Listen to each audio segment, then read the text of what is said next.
নমস্কার, আপনাদের সকলকে স্বাগত জানাই চ্যানেল রূপা মুখার্জি বাংলা ক্লাসে। আজ আমরা আলোচনা করব কারক। কারকের ছোট থেকে ছোট বিষয়, উদাহরণ, সংজ্ঞা, বিভিন্ন বিভাগ, উপবিভাগ সব কিছুই আমরা এই ভিডিওতে আলোচনা করব। আপনাদের কাছে অনুরোধ, ভিডিওটি ভালো লাগলে অবশ্যই লাইক, শেয়ার, কমেন্টস করবেন এবং চ্যানেল সাবস্ক্রাইব করে একটু পাশে থাকবেন। চলুন শুরু করা যাক। কারক কাকে বলে, তার সংজ্ঞা কী? বাক্যের অন্তর্গত প্রধান ক্রিয়াপদের সঙ্গে ওই বাক্যের অন্তর্গত বিশেষ্য বা সর্বনাম পদের অন্বয় বা সম্বন্ধকে বলা হয়ে থাকে কারক। কারক কয় প্রকার? কারক 6 প্রকার: কর্তৃকারক, কর্মকারক, করণকারক, অপাদানকারক, অধিকরণকারক, সম্প্রদানকারক। এবার আপনারা যদি বলেন যে বাংলা ব্যাকরণের জন্য কোন বই ভালো হয়, এ বিষয়ে দ্বিতীয় কোনো মতামতই রাখবেন না। বামনদেব বাবুর যে বাংলা ব্যাকরণ বইটি আছে, সেই ব্যাকরণ বইটিকে প্রতিটি ইনস্টিটিউটের তরফ থেকে ফলো করা হয়। এমনকি যে কোনো আপনার কম্পিটিটিভ বা যে ধরনের পরীক্ষাতেই হোক, এই বইয়ের সংজ্ঞা, উদাহরণ, বিভাগ, উপবিভাগ সমস্ত কিছু একদম 100% নিশ্চিতভাবে গৃহীত হয়। সুতরাং দুশ্চিন্তার কোনো কারণ নেই। আপনাদের কাছে বামনদেবের বইটি থাকলে অবশ্যই সেই বইটি ফলো করুন। চলুন শুরু করা যাক। কর্তৃকারক কাকে বলে? যে পদ বাক্যে প্রধান হয়ে নিজে কোনো ক্রিয়া সম্পাদন করে না বা যে পদকে আশ্রয় করে বাক্যের অন্তর্গত ক্রিয়া প্রকাশিত হয়, তাকে বলা হয় কর্তৃকারক। কর্তৃকারকই বাক্যের প্রধান উদ্দেশ্য পদ। বাংলা ভাষা অধিকাংশ ক্ষেত্রে কর্তৃকারকে শূন্য বিভক্তি যোগ হয়। কোনো কোনো ক্ষেত্রে বিভক্তির চিহ্ন রূপে এক বচনে এ, অন্ত্যস্ত, অন্ত্যস্ত একার এবং বহু বচনে রা, এরা, গণ প্রভৃতি যুক্ত হয়। শূন্য বিভক্তিতে কি? রাম বাড়ি যায়। তে বিভক্তিতে গরুতে গাড়ি টানে, গরু যুক্ত তে, গরুতে। অন্ত্যস্ত বিভক্তি কি? ঘোড়ায় ঘাস খায়, কে ঘাস খায়? ঘোড়ায়, অন্ত্যস্ত বিভক্তি। আসুন দেখে নেওয়া যাক এবার কর্তৃকারকের কি কি প্রকারভেদ আছে। কর্তৃকারকের প্রথমেই আমাদের যেটা মনে রাখতে হয় সেটা হলো প্রযোজক কর্তা। প্রযোজক কর্তা কাকে বলা হয়? যে কর্তা কাজটি নিজে না করে কাজটি অপরকে দিয়ে করিয়ে নেন, তাকে প্রযোজক কর্তা বলে। যেমন তিনি আমাকে দিয়ে কাজ করালেন, প্রযোজ্য কর্তা। প্রযোজক কর্তা যাকে দিয়ে কাজ করান তাকে বলা হয় প্রযোজ্য কর্তা। যেমন তিনি আমাকে দিয়ে কাজ করালেন,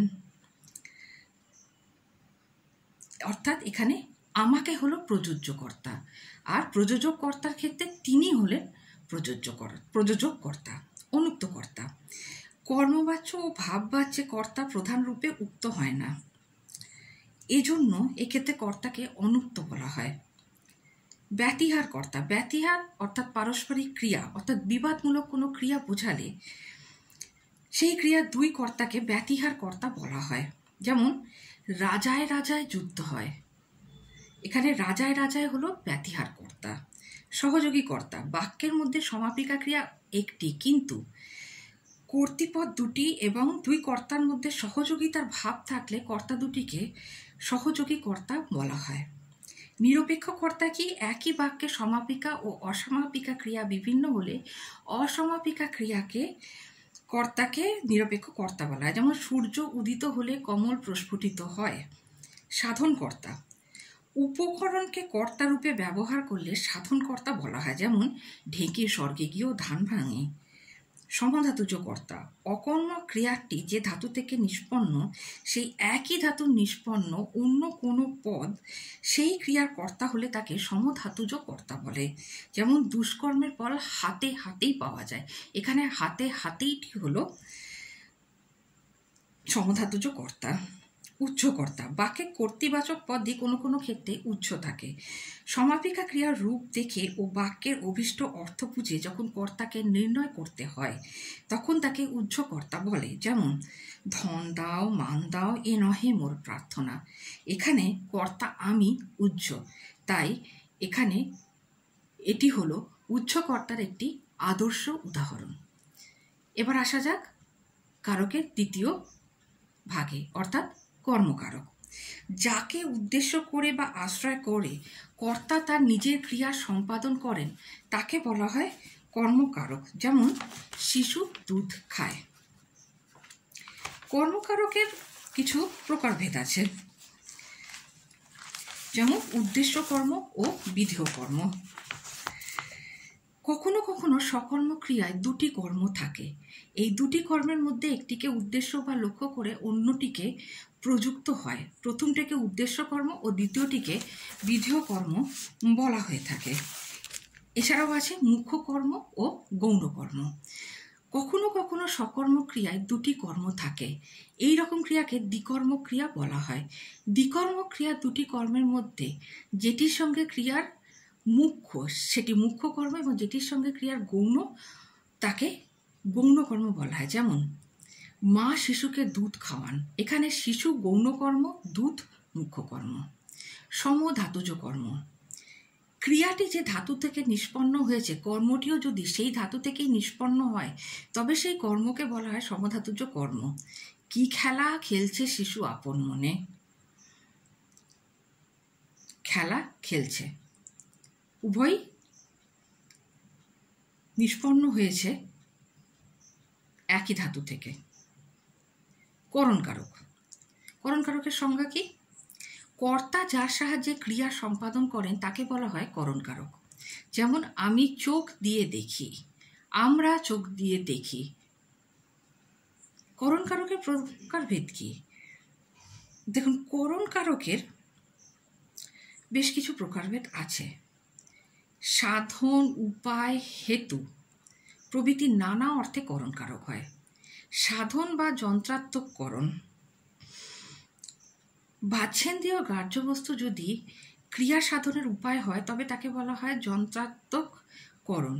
যেমন কাঠুরে কুঠারে কাটে, কোদালে মাটি কাটে। উপায়াত্মক করণ, ক্রিয়া সাধনের উপায় যদি বাহ্য ইন্দ্রিয়গ্রাহ্য বস্তু না হয় তবে তাকে বলা হয় উপায়াত্মক করণ। যেমন ছলে বলে কৌশলে কার্য সিদ্ধি হয়। হেতুময় করণ, হেতু বোঝালে করণকারকের প্রয়োগ হয়। যেমন অধিক আনন্দে চোখে জল আসে, আনন্দের হেতু অর্থাৎ কারণে চোখে জল আসে। কালাত্মক করণ, কালবাচক পদে করণকারক হয়। যেমন 3 দিনে ঝগড়া মিটে গেল। সমধাতুজ করণ, কোনো ক্রিয়া বা ক্রিয়াজাত বিশেষণ যে ধাতু থেকে উৎপন্ন করণকারকটিও যদি সেই একই ধাতু থেকে উৎপন্ন অর্থাৎ নিষ্পন্ন শব্দে উৎপন্ন হয় তবে তাকে বলা হয় সমধাতুজ করণ। যেমন যে বাঁধনে মোড়ে বাঁধিছ। এরপর আসে অপাদানকারক, যা থেকে কোনো কিছু বিশ্লেষ্য বা পৃথক হওয়া বোঝায় তাকে বলা হয় অপাদানকারক। যেমন চ্যুত, জাত, ভীত, গৃহীত, রক্ষিত, বঞ্চিত ইত্যাদি বোঝালে অপাদানকারক হয়। যেমন বীজ থেকে গাছ হয়, বিপদে মোড়ে রক্ষা করো। এগুলি হলো অপাদানকারকের খুব একটা আদর্শ উদাহরণ। আসলে এবার যাওয়া যাক অধিকরণকারকে। যে স্থানে কালে বা বিষয়ে ক্রিয়া নিষ্পন্ন হয় তাকে বলা হয় ক্রিয়ার আধার। ক্রিয়ার আধার অধিকরণ কারক। অধিকরণ কারক 3 প্রকার: স্থানাধিকরণ, কালাধিকরণ, বিষয়াধিকরণ। স্থানাধিকরণ, ক্রিয়া যে স্থানে সম্পন্ন হয় তাকে বলা হয় স্থানাধিকরণ।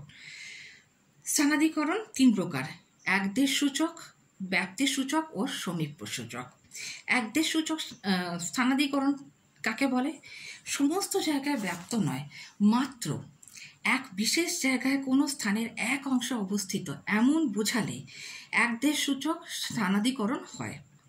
ব্যক্তি সূচক স্থানাধিকরণ কোনো বিশেষ অংশে নয়, সমস্ত স্থান জুড়ে আছে এমন বোঝালে ব্যক্তি সূচক স্থানাধিকরণ হয়। যেমন তিলে তেল আছে।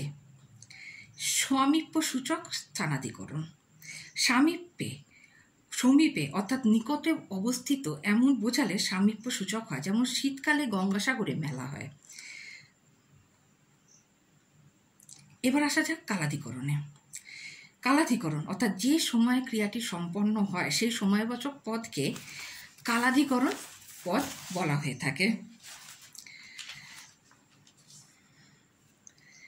যেমন সকালে সূর্য উদিত হয়। বিষয়াধিকরণ, যে বিষয়ে ক্রিয়া নিষ্পন্ন হয় সেই বিষয়ে অধিকরণ হয়। যেমন মেয়েটি রূপে লক্ষ্মী, গুণে সরস্বতী। এরপরে আসে একটি গুরুত্বপূর্ণ কথা যা কারকের সঙ্গে যুক্ত আবার যুক্ত নয়, দুই বলতে পারেন। সেটি হলো অকারক পদ বাক্যে ব্যবহৃত সকল বিশেষ্য বা বিশেষ্য স্থানীয় পদের সঙ্গে যে ক্রিয়ার সাক্ষাৎ সম্বন্ধ থাকবে এমন কিন্তু নয়। সুতরাং কারক বলা চলে না। এমন বিশেষ্য বা সর্বনাম পদ বা বিভক্তি যুক্ত হয়ে বাক্যে স্থান পায়, এই সমস্ত পদকে অকারক বা উপকারক পদ বলা হয়। অকারক বিভক্তি ও চিহ্ন অনুসর্গ হতে পারে, যেমন এ, উন্তেস্ত, তয়েকার, দিয়া, চাইতে, হইতে, যেমন লজ্জায় অপমানে কাছে আসতে পারিনি। এই ছিল আমাদের কারকের সম্পর্কে ও অকারক পদ সম্পর্কে কিছু আলোচনা। কেমন লাগলো আজকের ভিডিওটি অবশ্যই জানাবেন। আপনাদের কোনো প্রশ্ন থাকলে কমেন্টসে অবশ্যই লিখে দেবেন, আমি আপনাদের যথাসময়ে উত্তর দেওয়ার চেষ্টা করব। পরবর্তী কী বিষয়ে আলোচনা করতে চান একটু জানাবেন। আজকে তবে এই পর্যন্তই। ভিডিওটি ভালো লাগলে লাইক, শেয়ার, কমেন্টস করবেন, চ্যানেল সাবস্ক্রাইব করে পাশে থাকবেন। ধন্যবাদ, নমস্কার।